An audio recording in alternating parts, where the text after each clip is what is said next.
And welcome back to Home Track Heroes here on CW11. Kyler Hope, Caleb Hart up here in the booth with you guys as we got a exciting finish ahead of us. 6 laps remain for the Focus Midgets. Nick Larson got around Rebel Jackson Jr. and he didn't really check out enough, so we'll see what Rebel has early on this with 6 laps to go. It's a pretty short run for him. You're going to stack them up side by side here again on a restart, so anything can happen. We saw it in the sprint car race. Put them next to each other and the sparks can fly. It is definitely an option.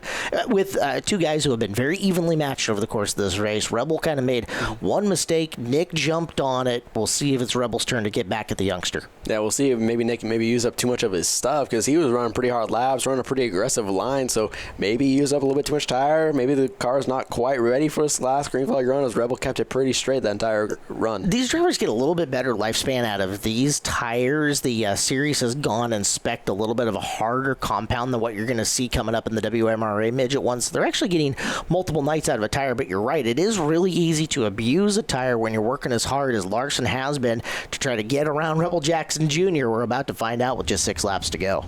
This segment is brought to you by Bardol. Bardol Manufacturing, located in Seattle, is a world leader in automotive lubricants with oils, additives, and lubricants for your car, truck, boat, or motorized toy. Pick up the brand racers around the world rely on. Bardol. Celebrating over 82 years in business and operating in 90 countries, make Bardol your brand. I know there's a lot of drivers here in this division that's using Bardol for their rear end lube, their motor oil, even more. And a big thank you to Bardol for being a part of Northwest Racing for a very long time. As we get the car off the back straightaway before the break, we saw the spin cycle there and the tire launching down the back straightaway. It's been summing up with Evergreen Speedway and tires coming off race cars this year. Especially on the episodes of Home Track Heroes that I'm on, it just seems like at least once or twice we've got a tire shooting off, finishing ahead of the race car. Unfortunately, it happened to Brian Hayes at the end of that last segment, but oh well, we'll get her fixed. We'll get her back out there. We've narrowed down the curse to Caleb Hart being on the show. That could be it, yeah. I apologize to all the drivers for these weeks that I've been on. It's all my fault. You can send your hate mail somewhere else. So the lineup looks good. 1 to go at the flag stand from John Peterson, Nick Larson, Rebel Jackson Jr., Randy Schaff, and then Joe Constant sitting there in P4. So maybe he's looking his chops a little bit. Maybe he was able to figure out what was going on with the car. If he's able to figure out something in the cockpit, he's able to adjust to get the car driving right. Here we go, 7 laps. And I apologize, my mistake. Single file restart here, not a double file restart. And that does make a massive difference as you're not giving them that arbitrary in the midget about 8 feet, 9 feet worth of car position right next to him. So now Rebel going to have to work a little bit harder, and actually Randy Schaff getting him a little front bumper coming down out of 4. Just a little bit of bump drafting and open wheel cars. You know, it's a normal thing, right? To see with these guys. Sure. As going down into turn 3 and 4, Rebel Jackson got a huge run off the corner into the inside. A little bit of contact with your lead too as they keep everything straight. Randy Schaff's going to get to the outside. Rebel Jackson Jr. with Nick Larson right there. A little bit of wheel lock up from Jr. going down the corner. So it's a 3-car battle as they go down in turn number 3. Randy's looking for his first win with the series, and he's awfully racy here tonight as he challenged the outsides. Going to file back into line as Rebel settling, taking another look at Nick going into the bottom of corner number 1. You can see the difference in lines, and you can see what Larson's done now that he is leading as opposed to chasing. That wide entrance into turn number 1 has changed. He's narrowed it up, trying not to give Rebel the opportunity to get a nose inside him getting into the corner. As they go down, 4 laps remaining, a huge run from Rebel Jackson Jr. Where did that come from? As they go side by side off the corner, as there's lined up perfectly going to 3 and 4. What a move! 3 laps remain off the corner, side by side at the line. It's almost like Larson got indecisive for a second, was thinking about making that wide entrance into the corner again, and I think it bit him. Rebel just got the lead coming off of 2. Another quote-unquote slide job. This is close to the asphalt version of a slide job as you can get. It's a tight 3-car battle. Schaff just looking for one mistake from the lead too. Coming by the line, they run down all the way down the track. Nick Larson running out of real estate. Rebel Jackson Jr. cutting no slack with 2 laps remaining. It is a great battle. 3 cars, and Joe Constance not that far out of the picture as well. Oh, he's there in case the 3 of them do something dumb and take each other out. As here we go. Larson swings to the outside. We're coming to the white flag this time by. White flag is in the air going down into turn 1 and 2. Jackson Jr. that deep inside line going to allow Larson to carry momentum down the back straightaway. They're side by side entering turn number 3. Going over the bumps is Nick Larson as they come off the corner. Side by side cut coming off the line. Rebel Jackson Jr. It gets it at the line. 9 thousandths of a second, 0.009. That's a tight finish, one of the tightest we've seen here on Home Track Heroes, and maybe in the history of the track, it's got to be up there. You don't see 9 thousandths of a second separate them. What a finish, and by, 9 thousandths. Rebel Jackson Jr. gets the victory. Holy cow. And it's being confirmed by the flagman, John Peterson, that it was the 12J at the line. So normally whenever it's that close of a finish, they don't rely on the transponders because those can be off ever so slightly. They can be off 9 thousandths of a second each lap, but John Peterson confirming Rebel Jackson Jr. going back-to-back here at Evergreen Speedway in the Joe's Speed Shop Pavement Challenge for the Focus Midgets. He's going to climb out of the car. Got to be one happy man. Oh, man, winning here at the Rory Price Memorial for Rebel. What a cool deal. And let's take a look at those final 2 laps. Watch him come down, and we talked about it. Rebel darn near running him down into the figure 8 track. Good thing we didn't have the late models here this weekend. Larson looking for the opportunity, and here it comes. I mean, we're coming to the white flag this time around. Yeah, and when you hit Nerf bars like that, it's ever so close to going really wrong, because if those wheels touch in any sort of way, they're going to wheel hop, and that was almost disaster, which is 2 laps remaining for your 2 leaders. Is a huge run there from Larson that really set him up. Yeah, we didn't talk a lot about it at the time, as Larson getting down, and I don't know if he got run way down the racetrack again by Rebel. Would have been a smart move to get him down there and off the pavement for just a second, and I think that might have been the difference as they come across the line. I said, I got one word to explain this. I said it once, I'll say it again. Damn, that was good. That was a good race. You know, Nick's always fun to race with. Normally one of us pass and we get by, but that was just a battle royale, man. It was awesome. Did you kind of hate to see it end? Or were you glad? Did you hate to see it end? I'm sorry. Did you hate to see it end? No, I was happy it ended. I'd had enough of him. All right, talk about who's helping you out, Rebel. Sponsors. CNL Games, Kathy Charay, Christensen Marine Consulting, and all these lovely people here, all my friends and family. That's what makes it happen. I'll bet you are wore out. I know we are. Yeah, we were sitting over there in the staging for who knows how long, and we're kind of waiting on weather, so hopefully it held off, so that's good.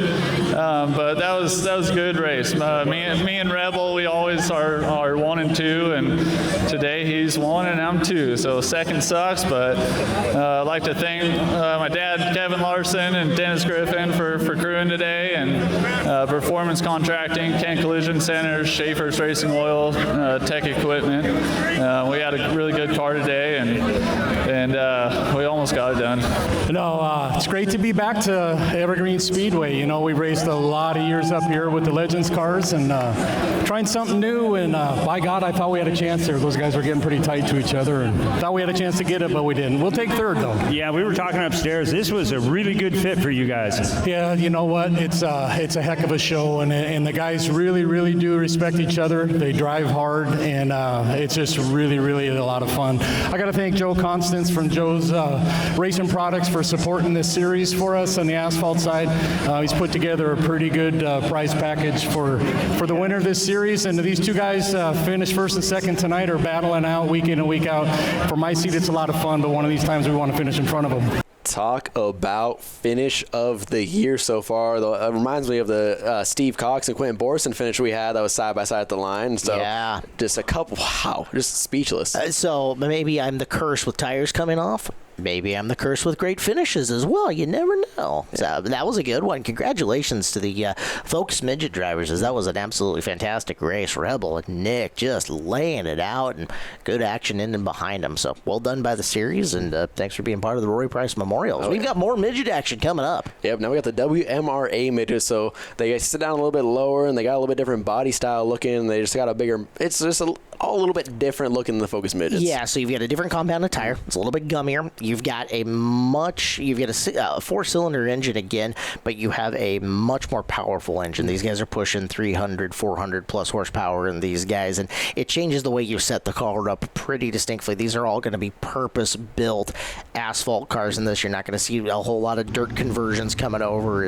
You'll take a look at it, and you just kind of see right away, oh yeah, that looks a little bit different. Exactly. So let's get to know your starting starting fields, they all get pushed out and get fired up as these cars do not have starters like a sprint car, so they got to get help. Yeah, get a little bit of a push start going. On the front row, we got the 21 of Doug McLeese, and his outside 7 of Mike Gardner. Second row, it's Garrett McLeese, car number 4. Next to him, it's Chase Getz. You saw him a little bit earlier in the sprint car. He's driving car number 50. And another sprint car driver we saw earlier in the show taking a hard hit. That's the 84 Tony Seidelman. So thankfully he's able to make it out for this race. And then to his outside, we got the 86 of Marty Muntz. And the final row, 91 of Josh Westerfield, and it's the 71 of Skeet Flake. So 8 cars. They're going 20 times around here. Take a look at them, and again, with a little bit of a gummier compound, you're going to see them weaving back and forth, really kind of scrubbing them up. And with only a 20-lapper, there's no purpose in saving anything. Just get out, burn them. Like, you don't want to see them sprint car style really smoking the tires, as that's not the fast and efficient way around. But these guys are going to try to use up the rubber they have and then do it in a quick hurry. Oh yeah, and these cars definitely go fast. They go about 2 seconds faster than the Focus Mitches we just saw. So they go a little bit faster times, and they're just laid down. You can tell these are purpose-built asphalt cars. They don't get transferred over to the dirt like our Focus Mitch's car, but these are very fast, very fun to watch, and even with just 8 cars, it's set up to be a great show as one to go at the flag stand. Yeah, everywhere they go around the state that they put on really good racing action. They've been to State Line, Hermiston, Wenatchee Valley this year, all pretty good shows. So they run hard, and with that front row, Mike Gardner in the 7 car, that's a guy who ran against Rory Price a lot over the course of their career. It'd be interesting to see if he can pull off a win here at the final race honoring Rory. Yeah, with these open wheel mayhem kind of day at Evergreen Speedway, a lot of these drivers race with Rory Price as the green flag is out in the air. Kind of a scattered start as these cars, they haven't seen the track since practice a long time ago, as we had the 71 get a little bit sideways entering turn number 1. Well, Skeet likes to pretend that he's a dirt car racer every once in a while. Good guy, Skeet Flake. They just got the engine fired in that car this week as lap number 1, and out in front, that is Doug McLeese in the 71 with Gardner and Garrett right in behind him. So some great side-by-side battling for your second spot. You see the silver 50 car rounding out your top 5. That is Chase Getz, and he's coming off of a hard break. He was in second place before getting shown the black flag for a mechanical issue. So it's good to see him back out here. Just hopefully looking for a better finish. There with the 84 as well, Tony Seidelman. He had a very abrupt finish to his Rory Price. So he's looking for a little bit of redemption here as well. You saw the big move going into corner number 1, and that should be a new leader in the 4 of Garrett McLeese now up in front. Look down. We got a guy hopping upside down. Oh, Skeeter thought he was a dirt car driver once again. Got her in the air, but settled it back down, and he made contact with Seidelman in Carl Peters' 84 car. Yeah, it looked like Seidelman coming off of the corner. The car just died on him, and he tried to get to the inside and get out of the way the best he could, and Skeeter was coming off the corner hard and just didn't quite expect to see him kind of throwing his hands up and just disgust. His race only lasted 2 minutes as we got a good look here coming off the corner. Seidelman slow, trying to get out of the way, and Skeeter just nowhere to go, and thankfully the 4 tires came back down in that order and didn't end up flipping the car as we take another look at it from turn number 1. Oh, yeah, you can see Seidelman slowing up off the corner. Skeeter, former driver of that car, and up and over he goes. And unfortunately for those 2 cars, the RPM may be over. Let's take another look from the front straightaway as it happened coming out of the 4th corner. Some airtime and some sparks here on Home Track Heroes. Yeah, that would not have been a pretty roll. We're going to take a look in slow motion here. Just Seidelman trying to get off the track and get out of the way, and unfortunate there. Just a tough break. Glad to see everyone's okay. We're going to take a quick break and be back for the conclusion of the WMRA Midget Race.